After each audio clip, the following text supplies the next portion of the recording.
Ah, La verdad es no, que no no soy me di Felipe cuenta. presente. Se me olvida, empiezo y se me olvida grabar y siempre estoy perdiendo 5 minutos iniciales. O sea, ¿quién lo quiere ver esto? El paper lo voy a poner solo para los gráficos, pero igual es importante verlo. Sí. Eh, un poco que tampoco desordenado acá. Ahí se ve, ¿verdad? Sí. Súper. Ya, pues entonces, perdón la informalidad. No, está bien, está bien. Eh, y entonces tenemos este paper que el objetivo principal es tratar de entender un poco mejor cómo se comporta el mercado, o sea, si el mercado de los animales no humanos satisface las mismas reglas de oferta y demanda que el mercado humano. Ujú. Y bueno, lo que se sabe desde antes es que se sabe que los animales no interactúan verbalmente ni realizan contratos para hacer intercambios, pero de todas maneras sí intercambian bienes y servicios. Por ejemplo, tenemos estos monos que son los que se analizan en el paper, los Vervet Monkeys, que se ha observado que intercambian, vamos a llamar siempre grooming, porque es como la palabra que ya me acostumbré a usarla, pero se refiere a acicalamiento, si bien entiendo. Eh, con estos monos se observan intercambios de grooming por servicio. Por ejemplo, eh, a veces hembras sin hijos eh, realizan grooming a madres para que les presten un tiempo a su hijo. Eso le produce algún efecto fisiológico placentero y por eso es que lo hacen. O grooming por alimento. En el caso de grooming por alimento no es como que no es un proceso de intercambio en que le hace cariño y el mono, por ejemplo, le pasa cierta cantidad de alimentos, sino que típicamente el, el proveedor está en una zona en donde hay más alimento, por ejemplo, y el que le haga grooming, el otro mono, como que de alguna manera hace que el proveedor tenga más disposición a que este otro mono se quede en el sector, no lo echa, es bienvenido en el grupo.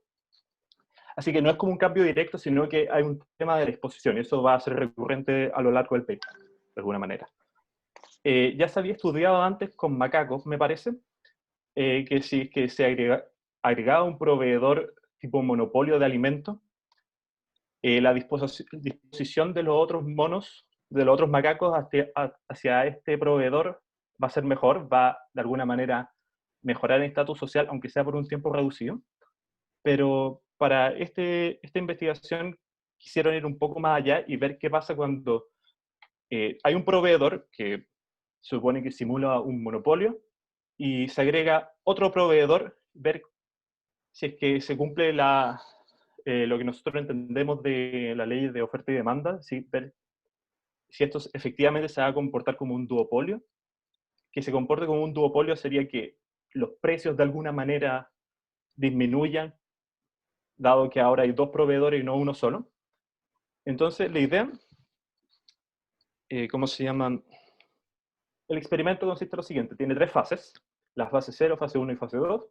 La fase 0 me parece que duraba unos cuantos meses, en que consistía en simplemente tener datos de el grooming que se hacían los distintos monos, dependiendo de sus estratos sociales, se veían siempre de a pares los monos y se calculaban, ¿cómo se llama?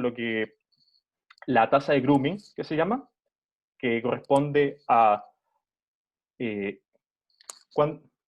cuánto grooming recibió menos cuánto grooming hizo partido en el grooming total. Eso hace que esta tasa varía entre menos 1 y 1, 1 siendo si es que el individuo solo recibe grooming, que normalmente está asociado a tener una jerarquía más alta, y menos 1 si es que el mono solo realiza grooming, no recibe de vuelta. ¿Ok? En estos monos existe una jerarquía que de hecho la miden en base a estas mismas tasas.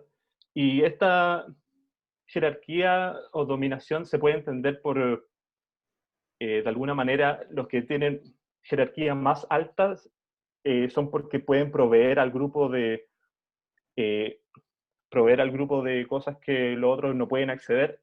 El paper, yo me confundí un poco porque se refieren, por ejemplo, a capacidad de mantener la calma, mencionaban, algo así, pero lo que importa es que tenemos una jerarquía y van a haber algunos monos que van a exigir más grooming de otros para tener la misma disposición a compartir servicios, por ejemplo. Y bueno, como dije, la parte de disposición es como bien importante en este paper,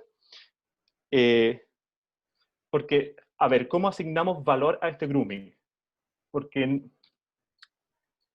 no es como que el grooming sea directamente una plata, o sea, dinero, sino más bien, al menos lo que yo entendí, el grooming por efectos de neurotransmisores y neurohormonas que se liberan al recibir grooming, lo que prima de alguna manera es cuando un mono hace grooming con otro, aumenta como la disposición que tiene. De alguna manera como que se genera un mayor vínculo y al estar más dispuesto, el otro de vuelta está dispuesto a ofrecerle servicios, ofrecerle alimento, ofrecerle espacio, etc. ¿Ok? Entonces, lo que en verdad tiene valor acá son como los individuos. Los distintos monos tienen como un valor que, si es que no hay ningún factor externo, uno podría pensar que es la jerarquía que tiene, y se mide muy bien con esta tasa de grooming, esta tasa que mencioné de lo recibido menos lo hecho partido en el total. Bueno, y entonces en este experimento, ¿cómo se llama? Que se hizo en una reserva en Sudáfrica, se estudiaron dos grupos en que se hizo exactamente lo mismo. En la fase 0 se tomaron datos sin ningún factor externo, y por detrás de alguna manera se entrenó a una hembra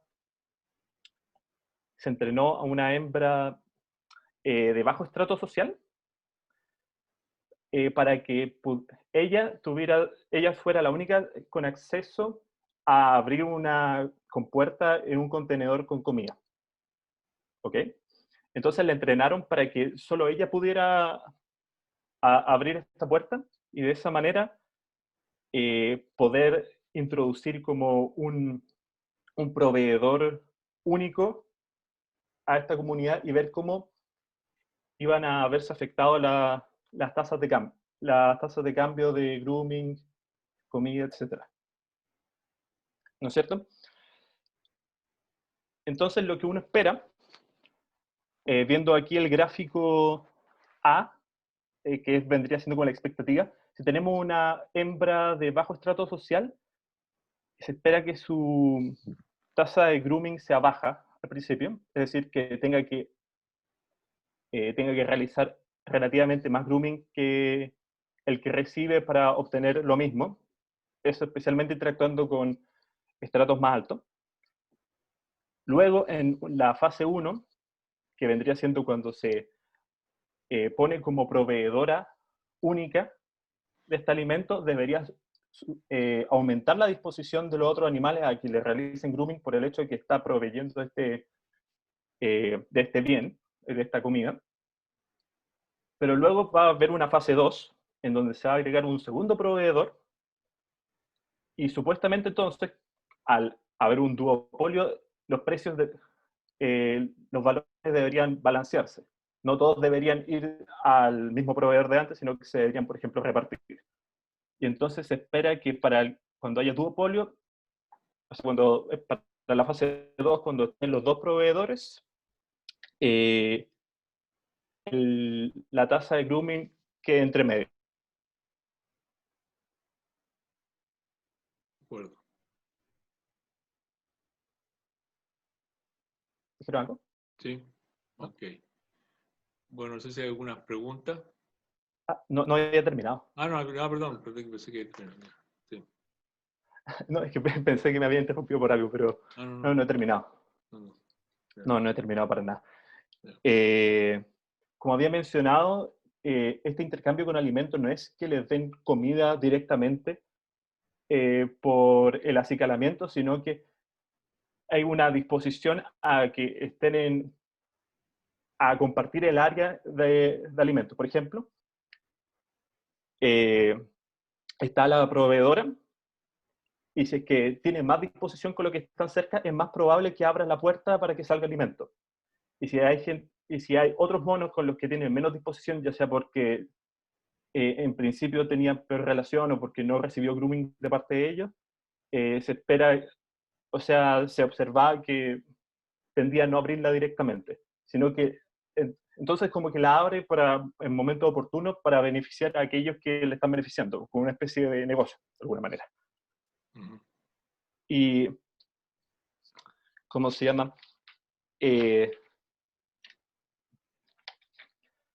Entonces, lo que se observa, porque la figura A es de la predicción y las figuras que aparecen acá al lado vendrían siendo lo observado. Tenemos dos grupos, el Donga y el Picnic, no sé por qué lo habrán llamado así. Tenemos esta curva celeste que es la distribución de probabilidad de las tasas de grooming de los no proveedores, el amarillo que corresponde a la distribución para el primer proveedor y el rojo para el segundo proveedor. ¿Ok? En la fase 0, como los proveedores en principio eran de clase más baja, se había observado que sus tasas estaban bajas. En general, tenían que hacer mucho más grooming del que recibían. Ahora, cuando el primer proveedor ejerce por primera vez como proveedor, se observa que su curva de probabilidad aumenta significativamente. De hecho, aumenta fuera del rango esperado por fluctuaciones de cambio de estación, disponibilidad de alimentos, etc. Es una cosa notoria. Y claramente el segundo proveedor, que aún no aparece en la fase 1, se queda más o menos igual. Y ya en la fase 2 se observa que las distribuciones de probabilidad de esta de grooming se balancean sobre el valor inicial para ambos grupos. Lo principal que se observaba era que, ¿cómo se llama? Los monos que estaban en general más cerca de los contenedores eran finalmente los que más grooming hacían al proveedor. Esto se puede entender porque de alguna manera los que estaban más cerca habían alcanzado a alimentarse más y quedaban. Y bueno, aquí en la discusión hay distintas posturas. Dicen que puede ser que el grooming lo realicen de alguna manera como agradecimiento por la comida provista, o también se postula como que es un pago para la siguiente vez que abran, de alguna manera decir, oye, aquí yo aquí te estoy pagando de alguna manera para que después cuando yo esté cerca para la próxima vez que vaya a abrir, me abras y me dejes comer. Una cosa del estilo. El otro gráfico interesante es porque todas estas tasas se analizan de a pares. Y tenemos aquí esta figura con colores que nos dice de alguna manera cuáles son estas tasas para cada par. En las columnas, estos números de arriba abajo, tenemos al que recibe el grooming, y en las filas tenemos a los que realizan el grooming. ¿Sí? Así es. Y las flechas amarillas corresponden al primer proveedor y la flecha roja al segundo proveedor. Estos cuadrados chicos son para el grupo Picnic y esto era para el grupo, el otro que se llamaba, oye, se me fue el nombre. Pero el otro grupo. Donga. Donga. Y lo que trata de mostrar esto, más que las tasas mismas, es la variación de la tasa con respecto a la fase 0. siendo amarillo, o sea, siendo lo más cercano a naranjo, eh, casi un aumento de 2 puntos en la tasa por el solo hecho de aparecer este proveedor. Aquí vemos que cuando aparece el primer proveedor, las tasas aumentan cercano a un valor de 2. Aquí está blanco porque no se estudia el par de 8-8 porque es la misma persona. Y el segundo proveedor queda más o menos invariante.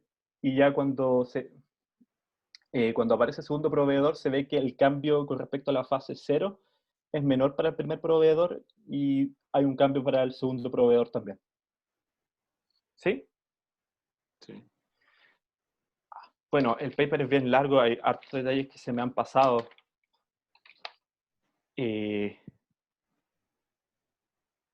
Había algo que quería comentar, pero ya igual me he extendido bastante, no sé cómo estemos. No, estamos bien, pero yo sé, pregunta a los demás. ¿Qué una podría decir? ¿En qué nos ilumina esto? A entender ¿hay un sentido numérico detrás? A lo mejor ellos no saben Ah, lo que es 5, lo que es 2, pero de yo alguna me cuestioné forma... también, ¿Mm? bueno, en el paper mismo no se meten con el sentido numérico, Sí. porque eso, o sea, se refieren más bien al comportamiento de las tasas y todo, pero no como si los monos están entendiendo lo que son los números. A mí me parece que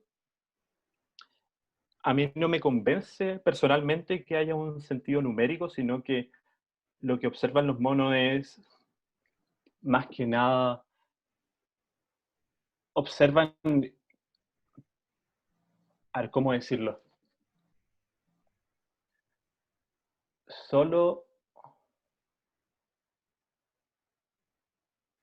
o me Digamos compliqué. ok, es difícil saber si ellos manejan números o no y qué puede significar eso, pero no podríamos, no sé, concluir de aquí que un mono tiene como, con respecto a los otros, sabe la tasa de intercambio, más o menos. O sea, es más o menos estable, no es algo al azar, sabiendo el otro y de la posición social es tanto. En algún momento, dado que introducen esta variación, ¿cierto? Que le enseñan a uno primero, a una mona, a una máquina, cambió sustancialmente y ahora nuevamente es estable. Y hay otra tasa de intercambio. Eh, Solamente no sabe que un tanto por tanto número. Hay algo que le está indicando eso. Cuando después entra la otra, cambian eso y nuevamente se reajustan valores, pero más o menos es estable. Eh, por supuesto que depende cuál es el otro, o sea, de la jerarquía social, el otro. Eh, pero se llega a una tasa de intercambio menos estable. Entonces, uno a lo mejor puede decir, hay algo que de alguna forma tiene tasas de intercambio, Mm. o no. A lo mejor no sabe no sabe lo que es 5 ni que es 5 por 2. Son 5, ¿cierto? 5 contra 2, pero más o menos lo está haciendo según uno puede ver el comportamiento. ¿Podemos decir que hay algo así o no, eso no te convence? No sé, pero tal vez siguiendo la misma línea, me acuerdo de algo que no mencioné, que tiene que ver el cómo finalmente hay como un acuerdo entre los monos para fijar precios, porque eh, en teoría para que el grooming funcione como una moneda que se pueda estudiar como mercado, eh, ¿cómo se llama? No puede pasar, si es que un mono está dispuesto a hacer grooming infinito a otro, como que es difícil ver como verlo como dinero, pero estos monos lo que hacen prefieren no hacer grooming infinito, sino que, de hecho, si es que, no sé, el proveedor abre la caja y ya hay otro mono haciendo el grooming, puede ser que los otros monos se queden por ahí cerca sin intención de hacerle grooming porque, este otro ya le está haciendo grooming, igual vamos a recibir la comida. Entonces, el, el cómo se fija ese precio de cuánto grooming corresponde a derecho a comida, por ejemplo, eh, leí que los monos estos hacen una especie de acuerdo como de alguna manera como que le hacen grooming y como que tantean de alguna manera como que de repente paran y ven como, ¿estamos bien ahí? Y si es que no están bien ahí, de repente el otro responde con agresiones como, no sé, gritarle o moverse como, oye, esto no es suficiente. De alguna manera hay una especie de contrato no verbal que se está haciendo ahí. Y que de alguna manera permite entender que hay una fijación de precios que no sé cómo se regulará, pero hay algo así como un precio. De acuerdo, ¿no? Eso lleva un buen punto, que tienen que dejarlo pendiente. ¿Qué es lo que es un sentido numérico? Porque claramente esto no se le ha enseñado nada simbólico y no pueden decir si estos 2 es 5, pero hay una tasa de intercambio, por decirlo así, que uno podría decir con una especie de precio, pero que tanto por tanto uno lo ve afuera, que es más o menos estable de uno con otro, que se puede manipular para que cambie, pero por un momento se estabiliza, y que hay algo de tanto por tanto que podría estar detrás, algo que nosotros podemos interpretar de esa manera, pero eso nos pone, ¿cierto?, en el lugar de explorar podría ser un sentido numérico, ¿no? Y después vamos a ver también interesante que en cazadores recolectores que no tienen nombre para los números, ¿cómo lo hacen? Lo hacen más como nosotros, que tenemos nombre para los números y una aritmética, o lo hacen más parecido a estos casos, que sin poder contar, que tiene una percepción de un sentido numérico, no. Entonces, para un poco tenemos que comparar y ver hacia allá. Pero la próxima semana miremos algunos experimentos con cazadores recolectores, también después con niños, o sea, porque yo también tenía la idea antes que la aritmética era contar, parte por contar. Y si no sabes contar, ¿hay sentido numérico? Ese es parte de lo que queremos un poco ver.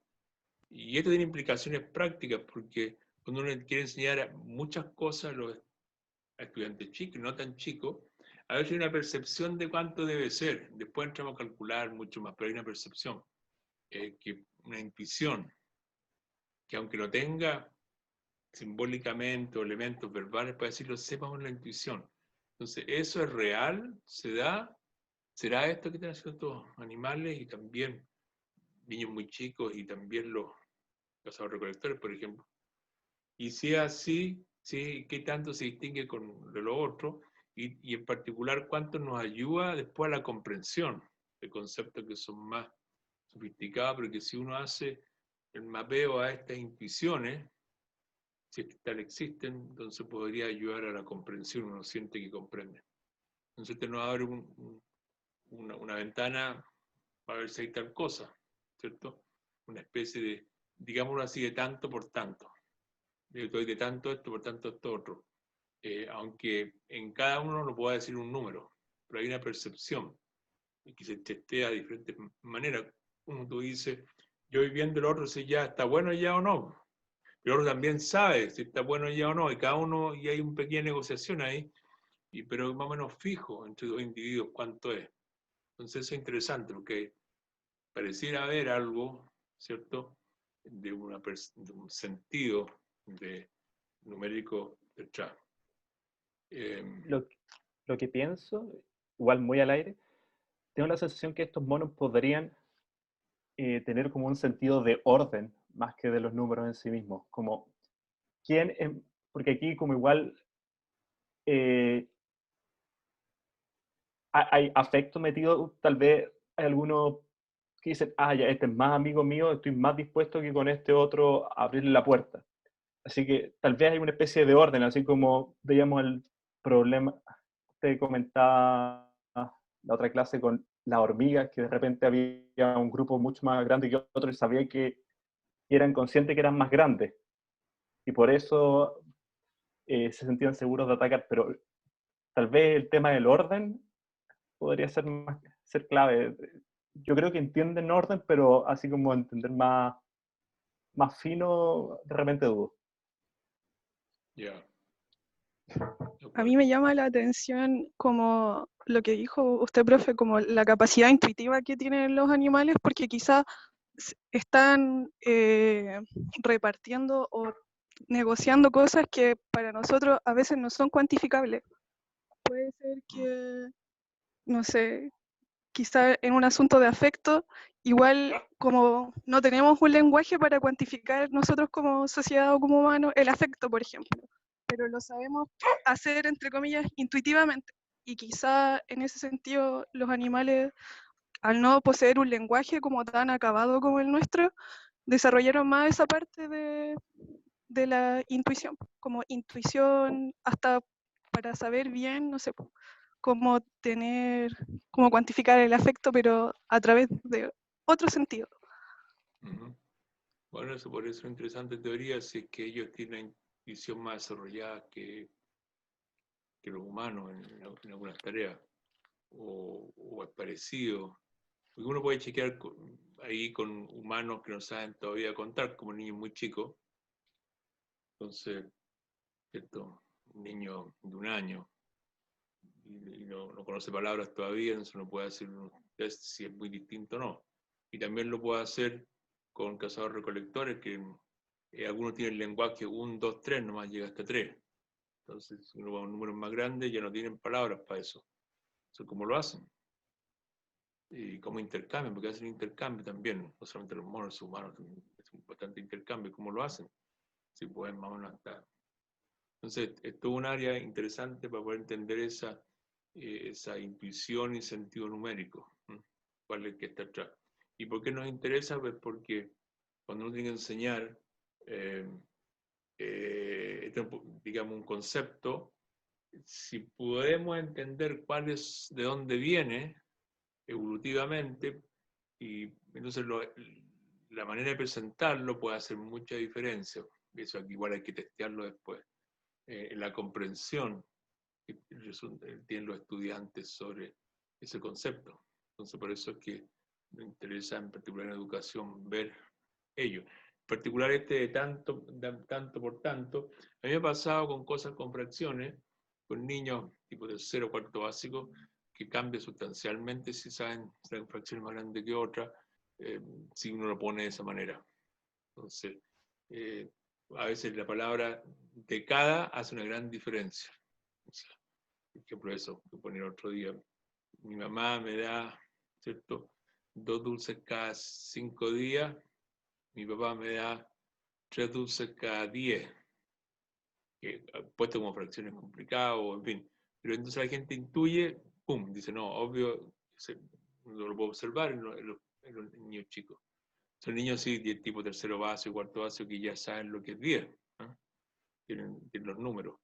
Pero hay un anclaje, aparentemente, en sentido muy básico, que ayuda a la comprensión. Y hay muchos ejemplos como eso. Otro ejemplo que si uno apela a ese sentido de percepción, de intuición, entonces estiman bien. Y muchas veces pasa que si entran en un lenguaje simbólico mejor, curiosamente empeoran. Los estudiantes todos empeoran. Y a veces pasan por una bajada, por un tiempo. Por ejemplo, problema de proporcionalidad. Sé que los niños, hay estudios interesantes que como hasta tercero básico andan muy bien. Pero ya empiezan a introducirse después algunas nociones como un secto de ecuación y en fin, la recta, de proporción, y los mismos problemas baja el desempeño, lo hacen mal, porque no, en fin. Y ya se recuperan como en primero medio, digamos. En algunos, como les tocó, a muchas les cuesta, o sea, está en un sentido intuitivo primero, después entra el simbólico y echa a perder en la gran mayoría la capacidad de entender, y toma unos años hasta que se recupere. Entonces, es otro efecto que se ve. Bueno, ¿alguna otra pregunta? Ahora, hay muchos experimentos, hay todo un grupo dedicado a los mercados biológicos y con muchos animales, no solamente los monos, incluso no primates también, pero que de alguna manera el intercambio es importante, y tasas son importantes. Por ejemplo, uno sabe, en esta zona, puede ser del bosque, o de la selva, donde sea, o sabana, uno sabe que en esta época como que, porque uno tiene que ver si vale la pena ir para allá o no, o sea, cuánto esfuerzo pongo y cuánto obtengo. por ejemplo, de frutas que hay, versus en otra zona. Entonces tienen que tener la intuición más o menos si vale la pena o no, porque hay varias regiones. Y entonces los animales, en base a eso, deciden, digamos la tasa de que pueden obtener de fruta por tiempo invertido en la región, o por área de la región. Se ha visto que también manejan esas tasas, no solamente casos como estos. O sea, hay una noción básica, intuitiva de tasa, de proporción, que manejan mucho, y animales con un cerebro muy chico. Entonces hay algo ahí que, si bien no es algo partido por algo, como lo ponemos nosotros, pero hay algo que está detrás y que uno podría usar. No estaba viendo el chateo. Digamos, ok. Entonces, esa es una cosa que viene presente. Después, para seguir con el caso anterior, bueno, ¿alguien vio el de Snyder? Podemos poner el video para que uno lo, digamos, tú, Emir, lo viste, ¿cierto? Sí, vi el video. ¿Lo tienes ahí, si quieres compartirlo? Sí, no hay problema. Porque esto es, tiene que ver con lo demás Tsusawa. De alguna forma le podemos comentar qué tiene que ver, y la próxima vez podemos mirar un poco ya el paper de Snyder. Es un australiano, un neurocientífico que es realmente interesante, como para que pensemos para el 18, qué es lo que está pasando, y lo podemos comentar a la vuelta del 18. Emil nos puede poner el paper y todos allí podemos reflexionar.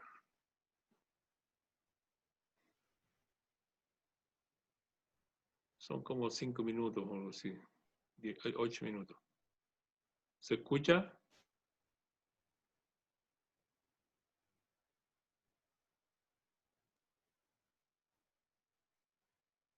Scientist Alan Snyder believes that our increased understanding of the savant brain turns conventional theories about creativity on their head.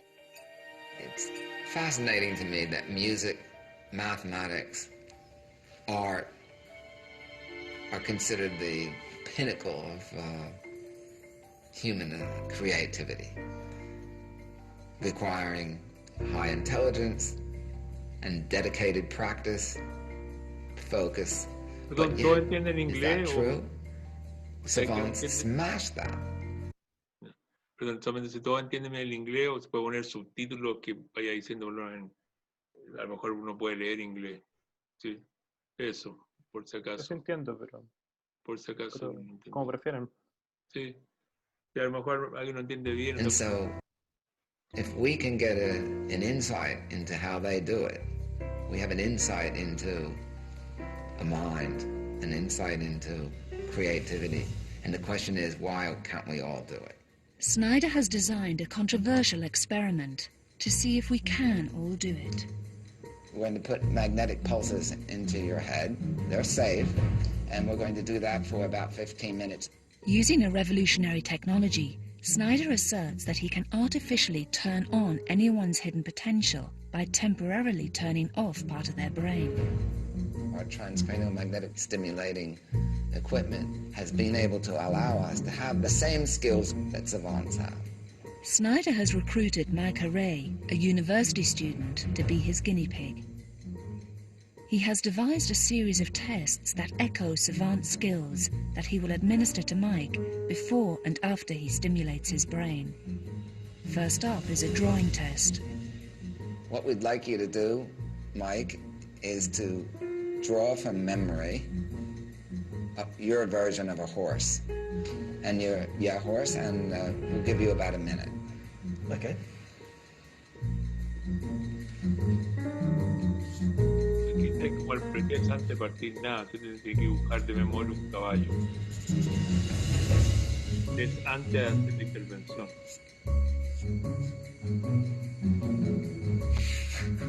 Yes. That's fine. Thank you, Mike. In the next test, Snyder asks his subject to repeatedly read a familiar proverb. A bird in the hand is worth two in the bush. A bird in the hand is worth two in the bush. In fact, it's so familiar to Mike, he completely misses the repeated "the." A bird in the hand is worth two in the bush.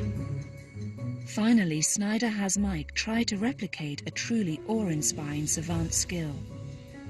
There's a scene in Rain Man where a box of toothpicks are dropped on the floor, and instantly the savant guesses the number. 180. Mike has 1.5 seconds to count a mass of projected dots. 160. It seems an impossible task. 100. ¿Te pueden decir But cuánto? now Snyder is going to try to unleash his subject's inner savant. Now what we're going to do is we're going to put the magnet on your skull. Yo cuando lo just where vi, we siempre measured creí que eran before. mucho menos de lo que él buscó And la primera vez. let me tell you, it is very possible that you'll feel your teeth clenching together. What I suggest you do is you hold them tight. Okay. So I'm just going to hold your head. Okay, now we're going to do this for 15 minutes. And I want you to try to hold still. Don't move. That's why we have the chin rest. How do you feel? I feel fine. Well, you do feel the clenching. It actually feels like there's a, it's like a small pressure blow. Like a ballpoint point. Yeah, surprisingly. It's just, Ballpoint hammer, some people say. yeah. Well, Mike, the good news is that you're participating in a truly frontier experiment.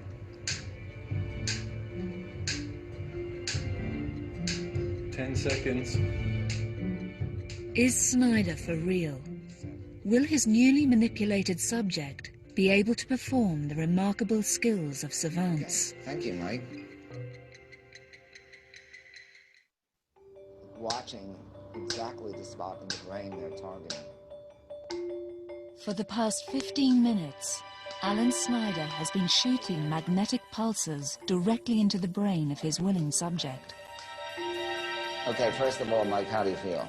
I feel pretty good, yeah. Okay, we're going to talk about that more later, but before we do, what I'd like you to do is participate again in the reading of the Proverbs that you did before.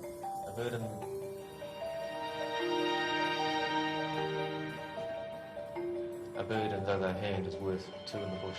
The first surprise is that after the stimulation, Mike has instantly spotted the double V. Everybody sees the two V's, but they somehow don't access it.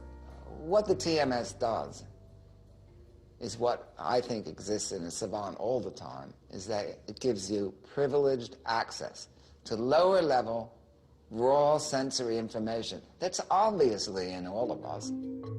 Mike's brain now notices the double V because the magnetic stimulation beamed into his left hemisphere has turned off the higher thinking processes located there.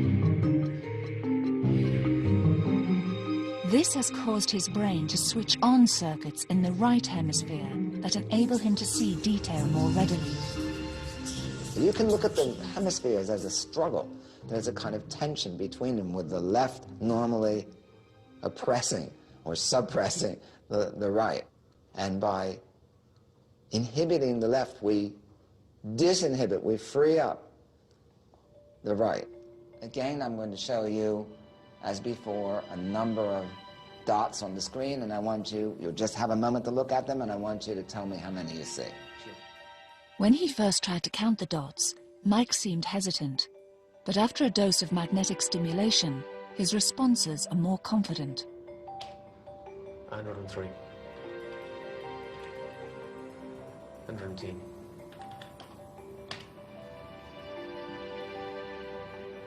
62.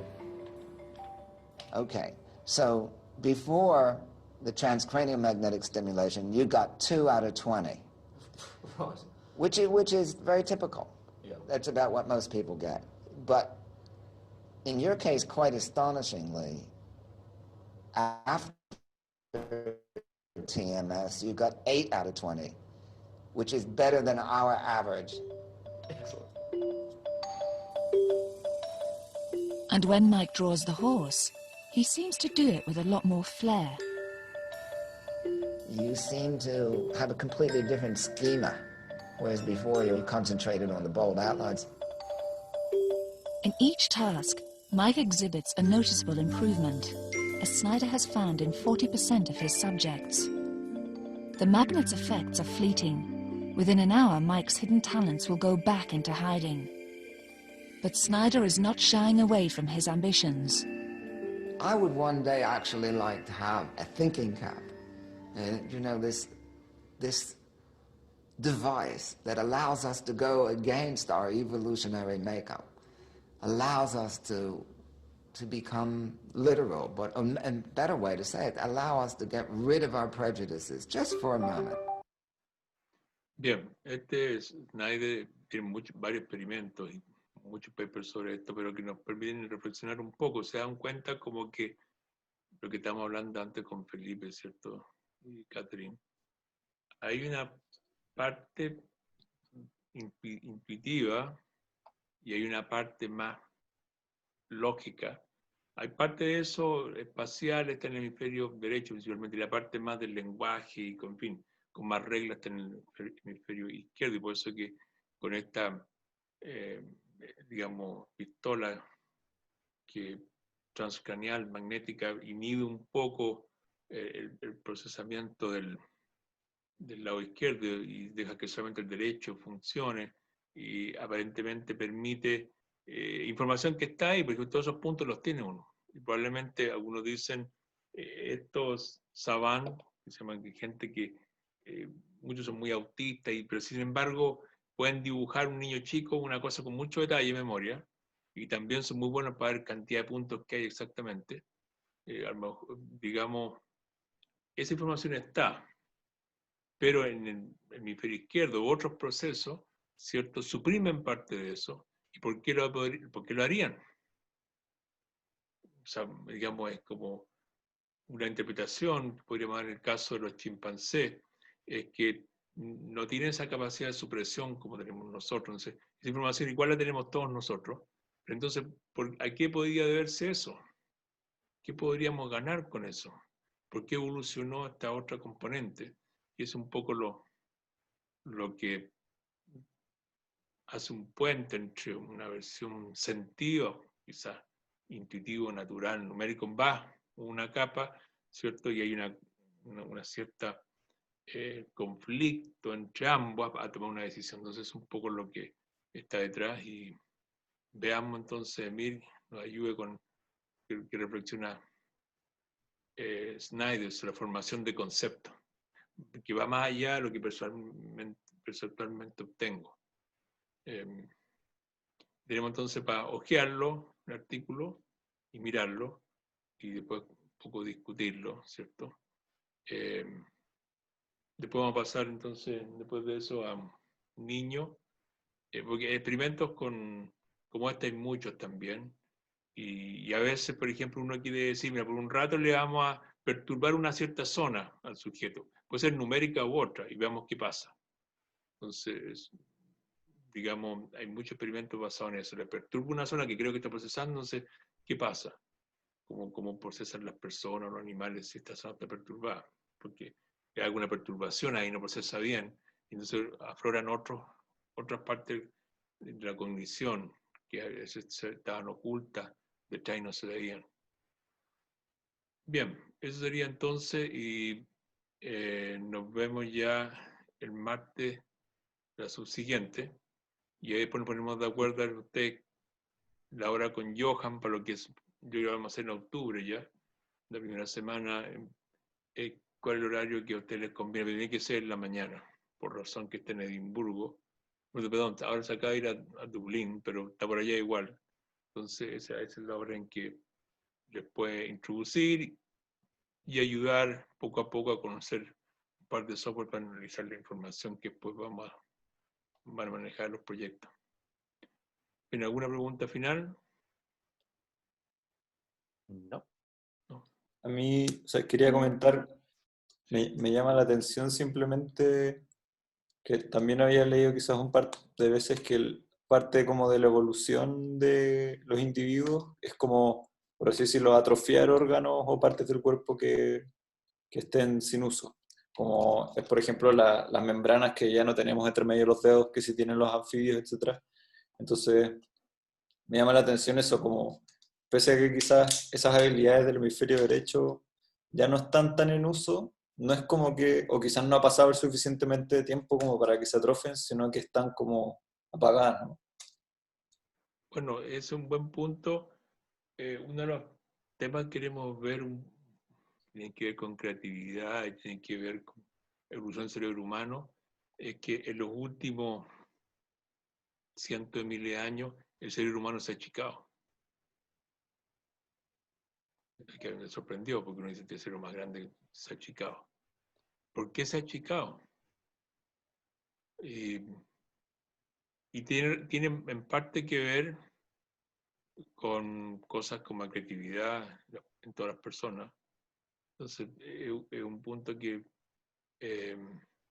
no solamente que la membrana desapareció, ¿para qué queremos esto si no se usa? ¿Cierto? Entonces, porque es un gasto energético, todo eso sí es que...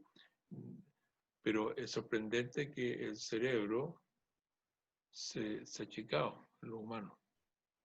¿Y a qué se debe? Uno pensaría que como una especie de atrofia hubiera sido terrible, pero al revés. Somos más capaces aparentemente que nuestros ancestros hace 300.000 años atrás, como los neandertal, con un cerebro más chico.